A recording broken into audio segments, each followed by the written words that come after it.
Boa noite. Nós damos graças ao nosso Deus quando mais uma vez nós podemos abrir a sua palavra, ler uma porção da mesma e meditar. Eu gostaria de convidar a todos para abrir as suas Bíblias no Evangelho de João, capítulo 4. É um texto bem conhecido, mas nós vamos tirar algumas lições, algumas aplicações. Evangelho de João, capítulo 4, verso 1, é uma leitura um pouco extensa. Diz: E quando o Senhor entendeu que os fariseus tinham ouvido que Jesus fazia e batizava mais discípulos do que João, ainda que Jesus mesmo não batizava, mas os seus discípulos. João capítulo 4, verso 3. Deixou a Judéia e foi outra vez para a Galiléia. E era-lhe necessário passar por Samaria. Foi, pois, a uma cidade de Samaria chamada Sicar, junto da herdade que Jacó tinha dado a seu filho José. Estava ali a fonte de Jacó. Jesus, pois, cansado do caminho, assentou-se assim junto da fonte, e era isso quase a hora sexta.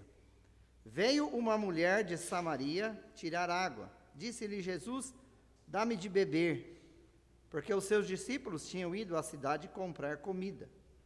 Disse-lhe, pois, a mulher samaritana: Como sendo tu judeu, me pedes de beber a mim, que sou mulher samaritana? Porque os judeus não se comunicam com os samaritanos. Jesus respondeu e disse-lhe: Se tu conheceras o dom de Deus, e quem é o que te diz, dá-me de beber, tu lhe pedirias e ele te daria água viva. Disse-lhe a mulher: Senhor, tu não tens com que tirar, e o poço é fundo. Onde, pois, tens água viva? És maior do que o nosso pai Jacó, que nos deu o poço, bebendo ele próprio dele, e os seus filhos e o seu gado? Jesus respondeu e disse-lhe: Qualquer que beber desta água tornará a ter sede, mas aquele que beber da água que eu lhe der nunca terá sede, porque a água que eu lhe der se fará nele uma fonte de água que salte para a vida eterna. Disse-lhe a mulher: Senhor, dá-me desta água, para que não mais tenha sede, e não venha aqui tirá-la. Disse-lhe Jesus: Vai, chama o teu marido e vem cá. A mulher respondeu e disse: Não tenho marido. Disse-lhe Jesus: Disseste bem, não tenho marido, porque tiveste 5 maridos, e o que agora tens não é teu marido. Isso disseste com verdade. Disse-lhe a mulher: Senhor, vejo que és profeta. Nossos pais adoraram nesse monte, e vós dizeis que é em Jerusalém o lugar onde se deve adorar. Disse-lhe Jesus: Mulher, crês-me que a hora vem, em que nem neste monte, nem em Jerusalém adorareis o Pai. Vós adorais o que não sabeis, nós adoramos o que sabemos, porque a salvação vem dos judeus. Mas a hora vem, e agora é, em que os verdadeiros adoradores adorarão o Pai em espírito e em verdade, porque o Pai procura tais que assim o adorem.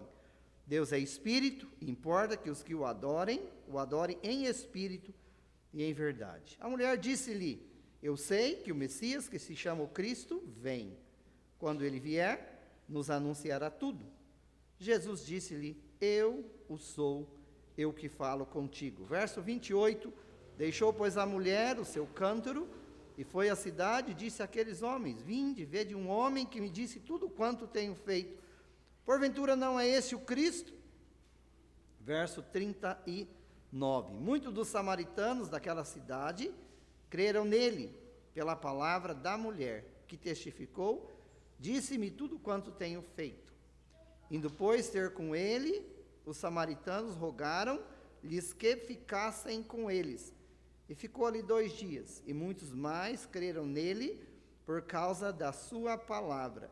E diziam à mulher: Já não é pelo teu dito que nós cremos, porque nós mesmos o temos ouvido e sabemos que este é verdadeiramente o Cristo, o Salvador do mundo. Até aqui nós esperamos que Deus possa nos abençoar enquanto havemos de meditar na sua palavra.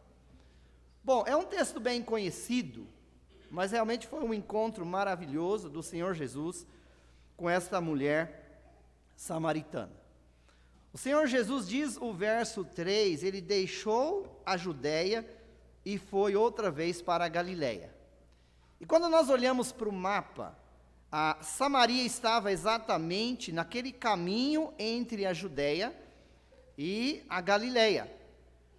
Mas quando nós olhamos para quem eram os samaritanos, no livro de Reis, capítulo 17, verso 24, vai falar da origem dos samaritanos. Na época, o rei da Síria, por causa da desobediência de Israel, Deus os entregou na mão do rei da Síria. E ele, então, levou os judeus ali de Samaria como cativos e trouxe um grupo de povos. Nós vemos lá, agora me fugiu a mente se é 1 Reis ou 2 Reis, capítulo 17, verso 24. Então, o rei da Síria, ele trouxe vários povos para habitar na região de Samaria. Os judeus, eles não consideravam os samaritanos, eles não aceitavam, eles não se relacionavam com os samaritanos, porque era uma mistura de povos, de gente, eram gentios, e havia uma distância entre os judeus e os samaritanos. No próprio texto aqui, nós vemos a mulher admirada, porque o Senhor Jesus fala com ela, o texto diz, porque os judeus não se comunicam com os samaritanos. Então, havia uma inimizade. Embora os samaritanos os consideravam como israelitas. No texto, a mulher vai dizer, és tu maior do que o nosso pai Jacó? Então, eles reconheciam Jacó, que era depois o Israel, como os seus patriarcas. Mas os judeus, havia uma inimizade tremenda entre os judeus e os samaritanos. Normalmente, quando um judeu ia da Judéia para a Galiléia, ou da Galiléia para a Judéia, eles faziam um caminho, faziam uma volta, um caminho mais longo, e desviava de passar na região de Samaria. Quando nós olhamos também para Lucas capítulo 9, nós vemos que uma vez o Senhor Jesus mandou os seus discípulos preparar pousada, e os discípulos foram até Samaria, e eles simplesmente não permitiram o Senhor Jesus hospedar em Samaria. Então havia essa briga, havia essa distância entre os judeus e os samaritanos.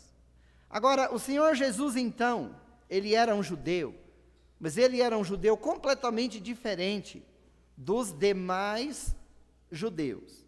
E o texto diz, deixou a Judéia e foi outra vez para a Galiléia, e era-lhe necessário passar por Samaria. Foi, pois, a uma cidade de Samaria, chamada Sicar, junto da fonte que Jacó tinha dado a seu filho José. Agora o Senhor Jesus, ele não mantém essa distância entre os samaritanos, mas ele vai exatamente naquele caminho e passa exatamente em Samaria. Agora, é interessante quando nós pensamos, a salvação, ela não é um processo. A salvação, ela é um fato que acontece instantaneamente. Quando o pecador se arrepende e confia em Cristo, imediatamente ele passa da morte para a vida, das trevas para a luz. Mas o conhecimento de Deus, o conhecimento, o entendimento com respeito ao plano de salvação é um processo. No evangelismo nós começamos lá na pessoa de Deus, pensamos em Deus, pensamos no homem, no pecado, e gradativamente a pessoa vai adquirindo esse conhecimento a respeito de Deus. O homem, para ser salvo, ele precisa, primeiro, conhecer quem Deus é, e ele precisa conhecer quem ele é. Talvez quanto melhor o conhecimento que ele tem de quem Deus é, maior será o conhecimento de quem ele é. Ou seja, quando nós entendemos a santidade absoluta de Deus, aí nós vamos entender que nós somos pecadores diante de Deus. Dentro desse texto, eu quero analisar exatamente esse processo no entendimento, no conhecimento desta mulher com respeito à pessoa do Senhor Jesus. 3 frases são interessantes dentro do texto. Na verdade, muitas frases, mas 3 frases que eu quero destacar nesse aspecto. A primeira frase, ela pergunta o seguinte: és tu maior do que o nosso pai Jacó? A segunda frase, ela diz o seguinte: vejo que és profeta. E a terceira frase, porventura, não será esse o Cristo? O que nós entendemos aqui? Um processo gradativo de entendimento, de conhecimento de quem era aquele que estava falando com ela. E à medida que o Senhor Jesus foi se revelando a ela, ela foi entendendo quem ele era, e ao mesmo tempo o Senhor Jesus, ele se revela quem ela era. E somente quando ela entendeu quem ele era e quem ela era, foi que ela teve condições de experimentar a salvação. Embora que o texto não afirma que ela foi salva, mas nós subentendemos quando ela foi e começou a testemunhar a respeito do Senhor Jesus. Agora, quando nós olhamos para o diálogo do Senhor Jesus com essa mulher, nós vemos aqui uma habilidade. Nós vemos ele como o maior evangelista que já pisou nessa terra. Aquele que é onisciente, que conhece o íntimo de cada coração. E ele usa uma estratégia para despertar no coração dessa mulher o entendimento sobre quem ele era, despertar primeiro um interesse de conhecer quem ele era, e depois ela entende quem ele era, depois ela entende quem ela é, até ao ponto dela realmente reconhecê-lo como Salvador. Aqui no verso 7 diz assim: veio uma mulher de Samaria tirar água, e disse-lhe Jesus: dá-me de beber. No verso 6, diz: estava a fonte de Jacó. Jesus, pois cansado do caminho, assentou-se junto à fonte. Era isso, quase a hora sexta. 2 coisas que nós aprendemos no verso 6. Primeiro, Jesus cansado do caminho. Isso revela a humanidade do Senhor Jesus. E ele vai revelar dentro do diálogo com essa mulher que ele era Deus, mas ao mesmo tempo ele era homem. Ele vai revelar o Deus que se fez carne e veio habitar entre nós. Então ele estava cansado do caminho. Outra coisa que nós vemos aqui, ele sentiu sede. Um homem cansado, com sede, à beira de um poço. E ele então disse para aquela mulher: dá-me de beber. Eu creio que realmente ele estava com sede, sim, mas ele usou essa oportunidade para começar esse diálogo com essa mulher, porque ele conhecia o íntimo do seu coração, ele conhecia a sua necessidade espiritual, e ele queria mostrar para ela que, além da água física, ele podia dar a ela uma água espiritual. E ele, então, disse: dá-me de beber. Eu creio que nós temos dificuldade em iniciar diálogo para apresentar o Evangelho para as pessoas. Eu, pessoalmente, depois de um contato feito, de uma porta aberta, eu não tenho dificuldade de expor o Evangelho. Mas eu tenho dificuldade de, numa conversa casual, iniciar uma conversa e apresentar o Evangelho. O Senhor Jesus então disse, dá-me de beber. Agora, nós vemos no verso 8, diz, porque os seus discípulos tinham ido à cidade comprar comida. Disse-lhe, pois, a mulher samaritana, como sendo tu judeu, me pedes de beber a mim, que sou mulher samaritana? Ela já começa a ver uma diferença entre os judeus e o Senhor Jesus. Embora ela reconheceu, não sabemos por que razão, que ele era judeu. E ela diz, como sendo tu judeu, me pede de beber a mim, que sou mulher samaritana? Por quê? Porque os judeus não se comunicam com os samaritanos. Agora, no verso 10, Jesus respondeu e disse-lhe, se tu conheceras o dom de Deus e quem é o que te diz, dá-me de beber, tu lhe pedirias e ele te daria água viva. Aqui o Senhor Jesus agora, ele vai começar a se revelar para aquela mulher e mostrar quem ele era. Se tu conheceras, primeiro, o dom de Deus. Quem era o dom de Deus? O próprio Senhor Jesus. Aquele que Deus deu para vir a esse mundo, para encarnar, fazer-se homem, fazer-se servo, e como servo, ir à cruz do Calvário e entregar-se a si mesmo em nosso lugar.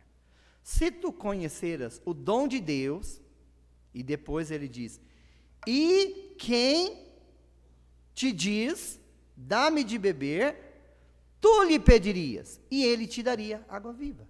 Agora, eu imagino que nesse momento, na mente dessa mulher, essa mensagem, ela começou a mexer com ela. Espera aí, se eu conhecer o dom de Deus, e se eu conhecer quem é que está me pedindo, eu pediria, e ele me daria água viva. Agora começa a despertar no coração dessa mulher o interesse de conhecer um pouco mais quem de fato ele era. Embora que nós vamos ver dentro do contexto aqui, ela não entendeu absolutamente nada quando ele falava, tu lhe pedirias e ele te daria água viva. Enquanto ela estava com sua mente focada em H2O, o Senhor Jesus estava falando de água espiritual. Ele não estava falando de água física. Ele conhecia o coração dessa mulher. E ele sabia que ela tinha uma necessidade espiritual que somente ele poderia resolver. E sabe, esta mulher, ela tinha sede espiritual. E somente Deus poderia satisfazer essa sede espiritual. Agora, olha o verso 11. Disse-lhe a mulher, Senhor, tu não tens com que tirar e o poço é fundo. Onde, pois, tens água viva? Embora que ela não entendesse nada quando Jesus falava de água viva, mas pelo menos ele foi aguçando o seu interesse, aguçando a sua curiosidade de conhecer, de saber a respeito desta água viva. És tu maior do que o nosso pai Jacó, que nos deu o poço, bebendo ele próprio dele, e os seus filhos, e o seu gado? Jesus respondeu e disse-lhe, qualquer que beber desta água tornará a ter sede, mas aquele que beber da água que eu lhe der, nunca mais terá sede, porque a água que eu lhe der se fará nele uma fonte a jorrar, uma fonte que salte para a vida eterna. E à medida que o Senhor Jesus vai conversando com essa mulher, o objetivo dele é revelar quem ele é e quem ela é. E sabe, esse sempre foi o propósito de Deus. Se revelar ao homem, mostrando quem ele é. Quando nós olhamos, por exemplo, para Isaías capítulo 6, ali Deus se revela quem ele é. E diante daquela revelação, o profeta entende quem ele era. Todos aqueles que já tiveram a experiência de salvação, tiveram que entender quem Deus é. E tiveram que entender quem eles são. Nós precisamos de entender a santidade e a justiça de Deus. Nós precisamos de entender a pecaminosidade do homem. Sabe, ninguém vai chegar ao ponto de dizer que está salvo sem que antes tenha entendido que estava perdido. Salvação só faz sentido para quem entende, quem reconhece que está perdido. Remédio só faz sentido para quem está doente. Por isso que ao apresentar o Evangelho, nós não apresentamos boas notícias, boas novas, sem que antes apresente o problema do pecado. Porque quanto melhor a compreensão da nossa condição espiritual diante de Deus, quanto melhor a nossa compreensão de quem Deus é, mais será a nossa compreensão de quem nós somos e mais nós vamos valorizar a provisão de Deus para a salvação do pecador. Agora, nesse diálogo aqui, a mulher pergunta: onde, pois, tens água viva? Jesus disse: quem beber desta água.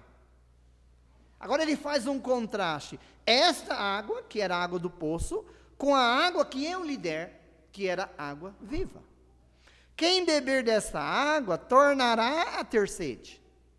Mas aquele que beber da água que eu lhe der, nunca mais terá sede. Porque a água que eu lhe der se fará nele uma fonte a jorrar para a vida eterna. Jesus estava dizendo: olha, esta água física, literal, que esse poço produz, ela sacia a sua sede física hoje. Mas amanhã você precisa voltar, buscar da mesma água para novamente saciar a sua sede física. Mas ele estava dizendo: eu tenho uma água espiritual que sacia a sua sede espiritual, agora e para toda a eternidade. E sabe, todo o ser humano, ele tem dentro de si uma sede espiritual. Por que que o homem, ele fica buscando se preencher?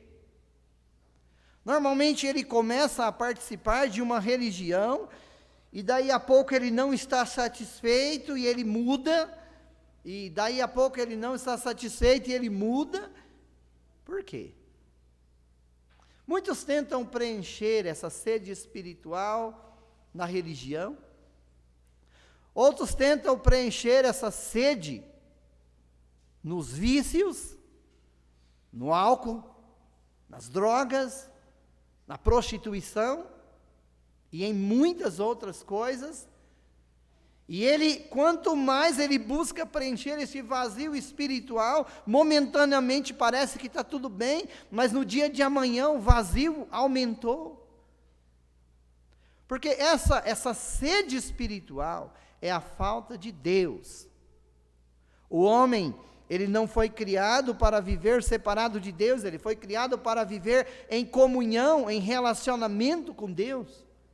E essa distância de Deus, ela provoca no homem uma sede de Deus, mas ele não sabe que é sede de Deus. E ele fica tentando resolver, tentando saciar essa sede espiritual. Deus fala através do profeta Jeremias para a nação de Israel. No capítulo 2 e o verso 13, Deus disse que eles fizeram 2 males. Primeiro, ele diz assim: a mim me deixaram o manancial de águas vivas, e cavaram para si cisternas rotas, cisternas que não retêm águas. O que Deus está dizendo? Israel virou as costas para mim, me deixou manancial de águas vivas. E nessa busca de saciar a sua sede, o que eles fizeram? Cavaram cisternas, ou seja, buscaram saciar a sua sede espiritual longe de Deus, buscando saciar através daquilo que eles próprios podiam fazer. Resultado? Israel continuou numa sede espiritual. Quantos hoje têm feito a mesma coisa? Virado as costas para Deus e procurado saciar a sua sede espiritual em coisas que não pode saciar. O profeta Isaías disse: se alguém tem sede, ou melhor, vinde às águas e bebei. Quem tem sede, vinde às águas e bebei. Deus tem condições de saciar a sede espiritual do ser humano.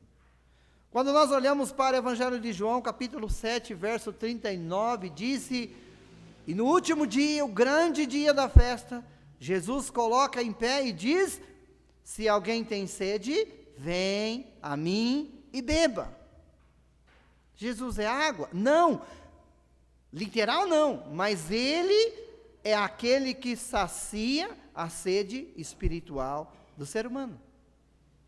Quantos que estavam sedentos vieram ao Senhor Jesus e tiveram a sua sede espiritual saciada? É exatamente isso que Jesus está querendo mostrar para essa mulher. Olha, quem beber dessa água vai ter sede novamente, mas aquele que beber da água que eu lhe der, nunca mais terá sede. Ou seja, aquele que vier a mim, eu posso saciar a sua sede espiritual. Nunca mais terá sede, porque a água que eu lhe der se fará nele uma fonte que salte para a vida eterna. Verso 15. Disse-lhe a mulher: Senhor, dá-me dessa água para que eu não mais tenha sede e não venha aqui tirá-la. Até agora, o entendimento dessa mulher com respeito a quem era o Senhor está na estaca zero. Ela não entendeu absolutamente nada até aqui. A única pergunta que ela fez foi: és tu maior do que o nosso pai Jacó? Agora aqui no verso 14, ela fala: Senhor, onde pois tem essa água? Dá-me dessa água para que eu não mais tenha sede e não venha aqui tirá-la. Jesus agora ele muda completamente a linha de raciocínio. Jesus percebe que ela não entendeu a mensagem, e ele vai mudar a estratégia para que a mente dela seja aberta, para que ela entenda quem ele é e quem ela é. E aqui ele disse assim, no verso 16, quando ela pede da água, Jesus disse-lhe Jesus: vai, chama o teu marido e vem cá. Será por que Jesus agora fala: olha, não, então vai lá e chama o teu marido e vem cá? Ele percebeu que a conversa, falando da água viva, que ele tinha, que ele poderia saciar a sua sede espiritual, ela não conseguiu entender, então ele vai mudar a maneira, ele vai se revelar de outra forma para aquela mulher, para que ela possa entender realmente a mensagem que ele quer passar a ela. Eu creio que aqui nós podemos aplicar a nós como evangelistas. Talvez nós estamos apresentando a mensagem do Evangelho, e é uma responsabilidade nossa perceber progresso ou não. Nós começamos a apresentar a mensagem do Evangelho. Nós precisamos de ir medindo se há entendimento, se há compreensão ou não. E se nós chegamos à conclusão de que a pessoa sendo evangelizada não está entendendo a mensagem, precisamos mudar também de estratégia.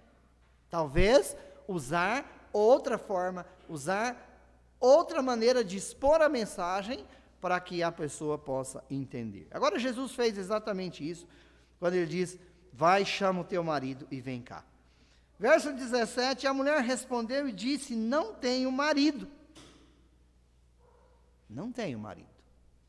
Mas Jesus disse-lhe Jesus, disseste bem, não tenho marido, porque tiveste 5 maridos e o que agora tem não é teu marido. Isso disseste com verdade. Bom, não vou entrar na questão por que Jesus disse que ela teve 5 maridos e o que agora tem não era marido dela. Há algumas ideias que ela casou, ele morreu e não sei. Outras ideias, ela pode ter sido abandonada pelos maridos e agora ela estava amaziada com alguém que não era seu marido. O foco da questão não é descobrir se esses maridos, não é isso que importa para nós. O que realmente nós queremos focar é exatamente que agora, quando Jesus disse, você teve 5 maridos e o que agora tem não é teu marido, Jesus agora, se no começo ele se revelou como homem, quando ele estava cansado, assentado à beira do poço, e quando ele pede de beber, mostrando que ele estava com sede, aqui ele revela ele como Deus. Agora, ele diz para aquela mulher, olha, você sabe quem eu sou? Eu sou o Deus onisciente.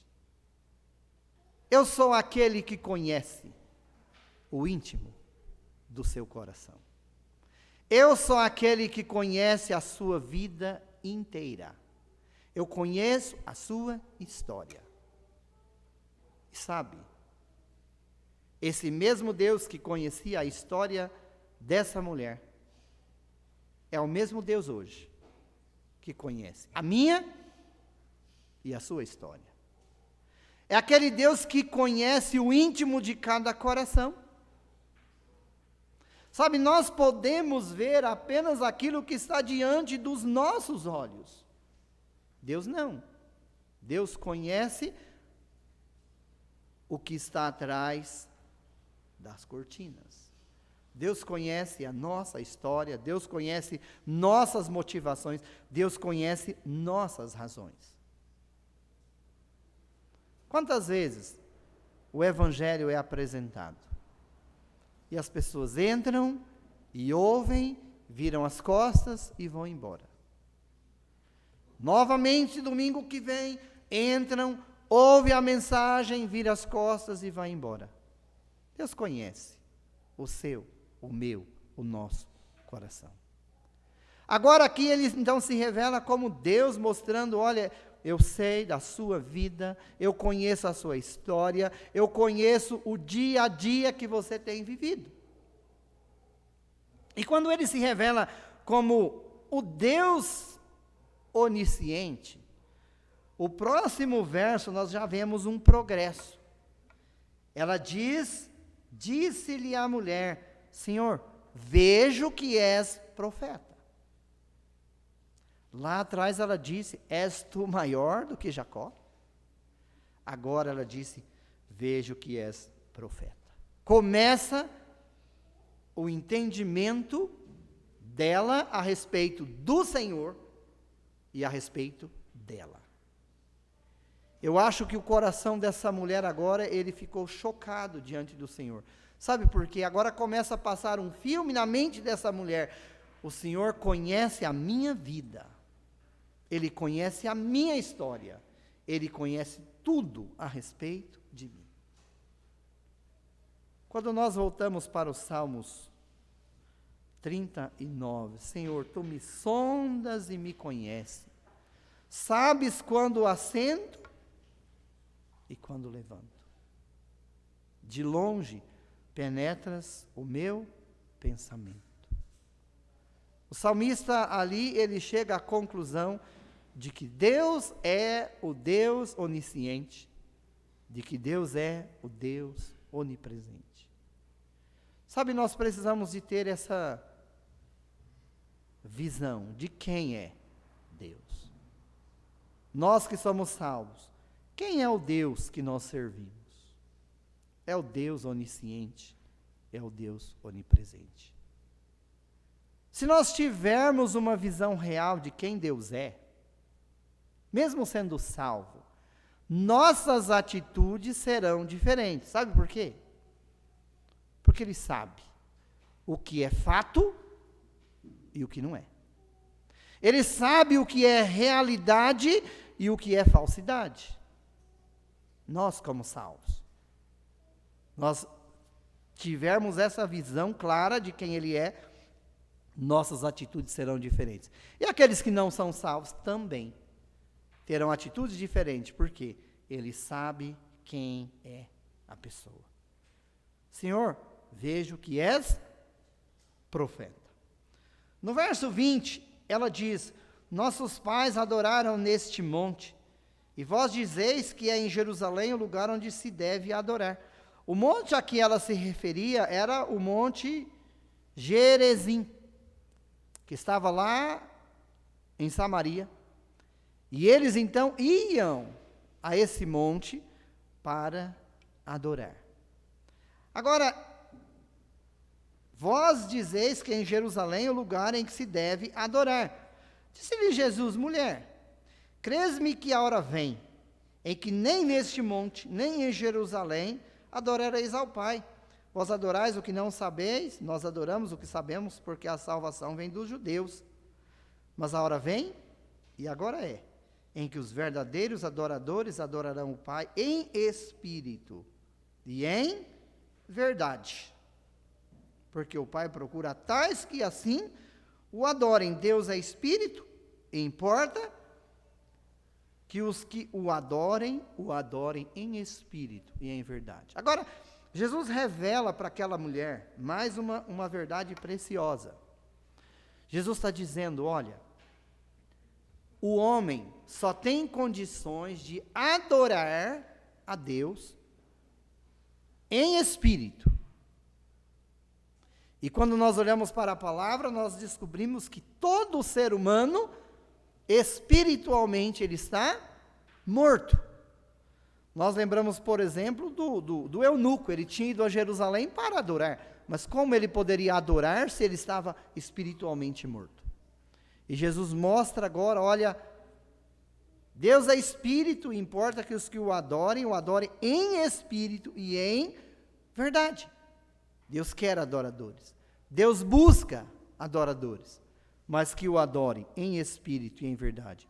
Nós só podemos adorar a Deus após o novo nascimento, após nós termos recebido vida de Deus e estarmos espiritualmente vivos. Somente assim nós podemos adorar a Deus. Agora, a mulher diz no verso 25, a mulher disse: eu sei que o Messias, que se chama o Cristo, vem. Quando ele vier, nos anunciará tudo. Isso mostra que essa mulher tinha um certo conhecimento a respeito das profecias da vinda do Messias. E ela fala para o Senhor Jesus: eu sei que o Messias, que se chama o Cristo, vem. Quando ele vier, nos anunciará tudo. Agora, olha que revelação maravilhosa. Jesus disse-lhe: eu o sou. Eu que falo contigo. Ele se revela como homem, ele se revela como Deus, e aqui ele se revela como o Messias, o Cristo, o enviado de Deus. E à medida que ele vai se revelando, a mente daquela mulher vai se abrindo, e ela agora entende quem ele é, e ela entende quem ela era, diante do Senhor. No verso 28, Deixou, pois, a mulher o seu cântaro, e foi à cidade e disse àqueles homens: Vinde, vede um homem que me disse tudo quanto tenho feito. Porventura, não é esse o Cristo? Agora ela já vai e testemunha a respeito do Senhor Jesus. És tu maior do que o nosso pai Jacó? Eu vejo que és profeta. Porventura, não é esse o Cristo? Nós vemos aqui um entendimento progressivo, gradativo, de quem era o Senhor. Mas ao mesmo tempo ela foi entendendo quem ele era. E eu creio que essa mulher, nesse momento, ela se rende aos pés do Senhor. Embora o texto não diz isso, mas diz no verso 28, deixou, pois, a mulher o seu cântaro, e foi à cidade e disse àqueles homens. O que ela tinha ido fazer? Buscar água. Aquilo para ela era, primeiro, era importante e era uma necessidade.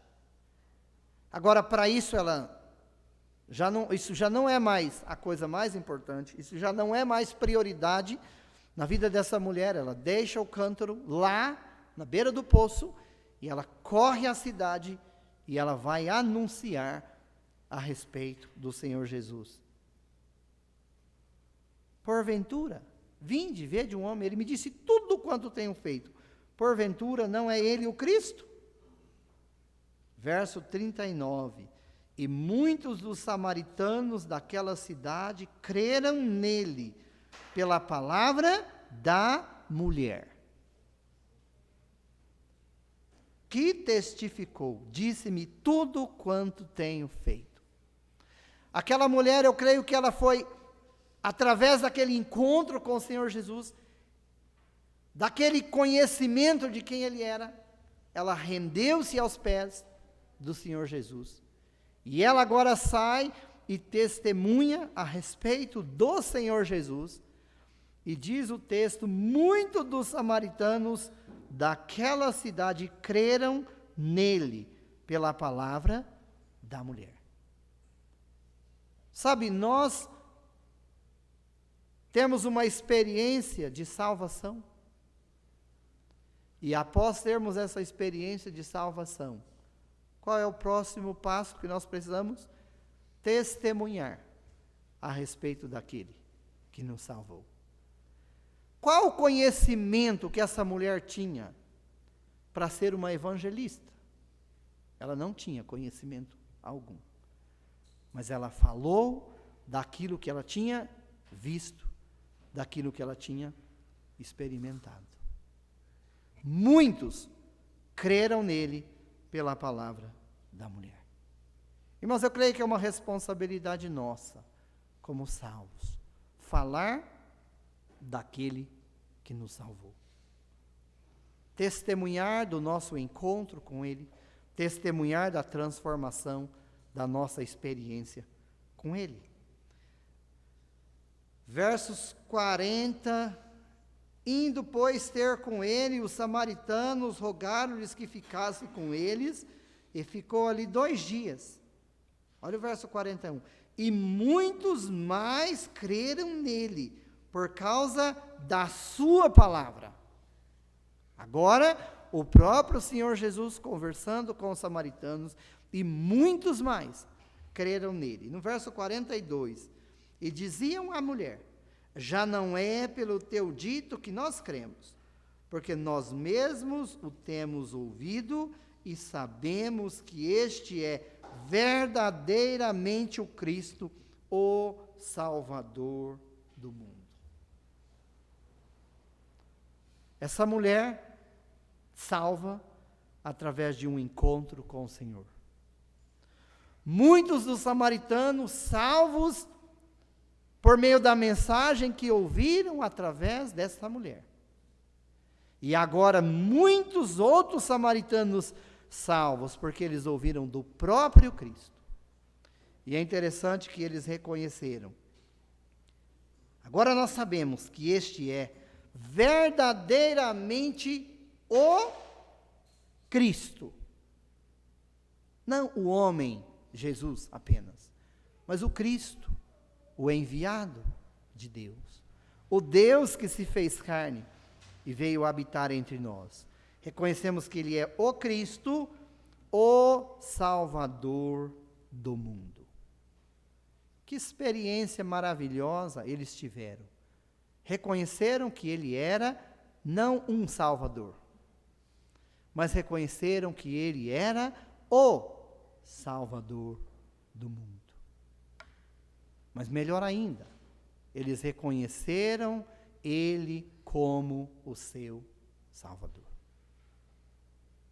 Pode ser que nós tenhamos conosco alguém que, embora tenha ouvido a palavra de Deus várias vezes, que até saiba que o Senhor Jesus é o Salvador. Mas a pergunta é: Ele é, para você, o seu Salvador? Você já tem tido essa experiência de arrependido colocar nele sua fé, sua confiança? Pode ser que para muitos o Senhor Jesus é o Salvador do mundo. Mas cada um de nós precisamos de uma experiência pessoal. Precisa de ter um dia que nós reconhecemos Ele como o Salvador do mundo, mas como o nosso Salvador. Qual é a sua experiência com Ele? Saiba que Ele conhece nossa mente, nosso coração. Ele conhece a nossa história. Que hoje, cada um de nós, ao sairmos das portas desse salão para fora, possamos de fato, não somente saber que Cristo é o Salvador do mundo, mas de fato ter a experiência de ter confiado nele como sendo o nosso Salvador. Que Deus aplique a sua palavra em cada coração